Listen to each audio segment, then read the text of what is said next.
What is up, guys? Welcome into yet another edition of Benstant Reaction. Last night we had a banger of a Thursday night football game. Maybe the best Thursday night football game of all time. It was thrilling in every aspect. It was a little frustrating because the best Thursday night football game ever just so happened to happen on what was MLB playoffs. Although I didn't watch any of that game. The only game I was tuning into last night was the Atlanta Falcons hosting the Tampa Buccaneers. Before I get into what is a love fest for Kirk Cousins, I do have to talk about Baker Mayfield. The Tampa Bay Buccaneers gave away this game. None of this had anything to do with Baker Mayfield, who continues to have a career renaissance. Baker Mayfield has a defensive head coach. It's not the coaching. We saw Dave Canales. He's now with the Panthers.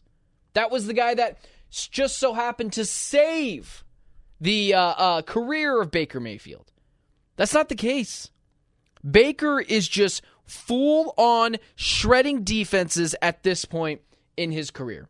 And it doesn't make any sense. The Falcons are not a terrible defense. They have a lot of guys there that can play. Yeah, sure, maybe all the pieces aren't figuring it out yet, but the talent is there. I mean, you got guys like Matthew Judon, the guy from the Broncos, whose name I can't remember, Justin. That will come to me later on in the show. For some reason, I can't remember his name. Justin Simmons, of course. What a casual moment there from me. Just some guys on that team who can play. Jesse Bates is a real deal safety, potentially the best safety in the NFL. There's talent there. And Baker just sliced him up. 19 for 24, 180 yards, 3 touchdowns, a QBR, which I don't really dig that much deep into, 82, and a 137 passer rating. It is very clear what had happened. Some officiating miscues, but mostly the defense let Baker Mayfield down. This video was going to be a Baker Mayfield hype video. That I was just so wrong on Baker Mayfield. I thought he was pretty much done. I thought at one point the guy just might retire. But Baker, credit to him, has continued the career renaissance. It is so fun to watch. The defense let them down last night. He is a real deal MVP candidate. So not enough great things can be said about Baker Mayfield. He's doing it with, sure, Chris Godwin, Mike Evans, but outside of that, it's a lot of Sterling Shepherds, Cade Ottens. Rachaad White was not very good last night outside of one 56-yard run. So the Buccaneers truly have their quarterback of the future and have him locked up long-term to what is a steal of a contract right now. Probably the best bargain of a contract in the NFL if we're taking out Patrick Mahomes' contract, of course. Now, let's talk about the team that actually won last night. Now that I'm done with my Baker Mayfield love fest and confessing my love to him for everything that he's done so far. The Atlanta Falcons looked terrible the first couple weeks of the season. Even when they beat the Eagles. That game was a hard watch. But the Atlanta Falcons are starting to look like the real deal. Kirk Cousins, 509 passing yards, 4 touchdowns, sacked 4 times last night, and still had a passer rating of 115. He's not just locking onto one guy. Kyle Pitts was big last night. Darnell Mooney was big last night. Drake London was big last night. Bijan Robinson and Tyler Algier were not exactly amazing. This guy, Kirk Cousins, might just be the most disrespected quarterback over the past 2 decades. Kirk Cousins has elevated 3 franchises who are not seen as amazing franchises from quarterback purgatory to real stability and with, real ability to take teams to the playoffs. Kirk Cousins has now taken 3 teams to the playoffs. He's going to win another division title with another team. If I'm not mistaken, he won it with the Redskins. He won it then with the Vikings. And then he is probably going to win the division, or at least so far, with the Atlanta Falcons. How many quarterbacks can say they've been to 3 different divisions and won all of them?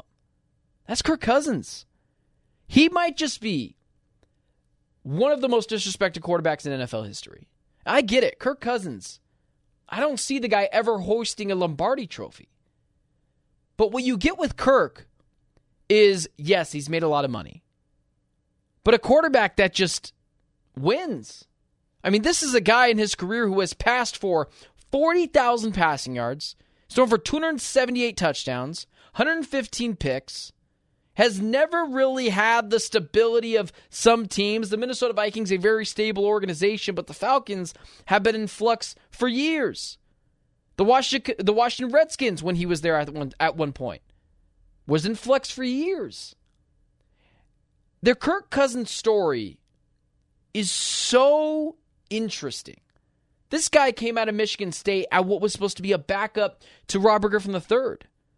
This is just a clear story of a guy who has zero drama, which you don't always get with quarterbacks, real leadership, players like him, they rally around him, and he's just overall a great quarterback. Now, is he going to win trophies? Is he going to win the Super Bowl? I don't know. But Kirk Cousins is starting to elevate himself to the Phillip Rivers, Eli Manning tier of quarterbacks. Yeah, Eli Manning won 2 Super Bowls. Awesome. He wasn't exactly stellar in the first Super Bowl that they won. It's pretty good in the second one. But when you compare the stats of Eli Manning to Kirk Cousins, they're not radically different. And not to mention,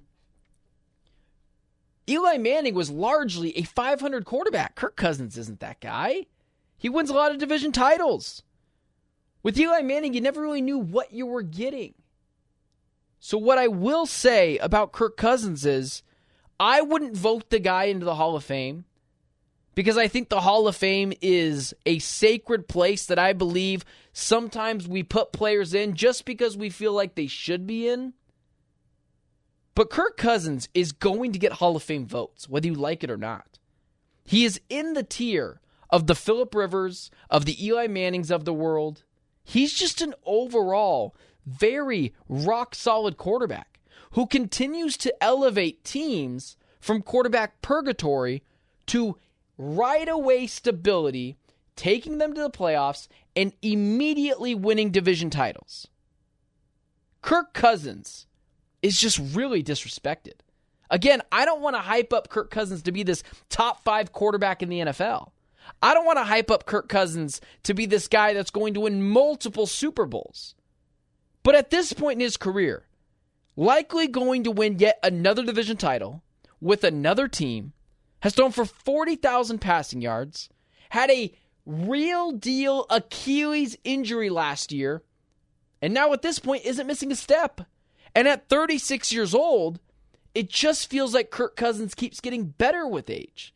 And in the day and age of the mobile quarterback, you still have the Kirk Cousins and the Jared Goffs of the world who, if they have protection, will just simply dice you up. They will carve you up. He's accurate. He's a leader. Players rally around him. And whether you like it or not, even if I wouldn't vote him in, we have to acknowledge the fact that Kirk Cousins is starting to approach the Hall of Fame quarterback tier. Now, is he a Hall of Fame guy? Again, I wouldn't vote him in. But he is absolutely, if you just look at stats alone, going to get votes for the Hall of Fame. And he is still one of the most disrespected quarterbacks in the NFL because he's always been in the Carson Palmer, Dak Prescott, Phillip Rivers, Eli Manning tier echelon of quarterbacks. So we just discount him. But you get no drama, you get a bunch of leadership, and you get a guy that continues to add stability at the quarterback position. Kirk Cousins, at this point in his career, is incredibly, incredibly underrated.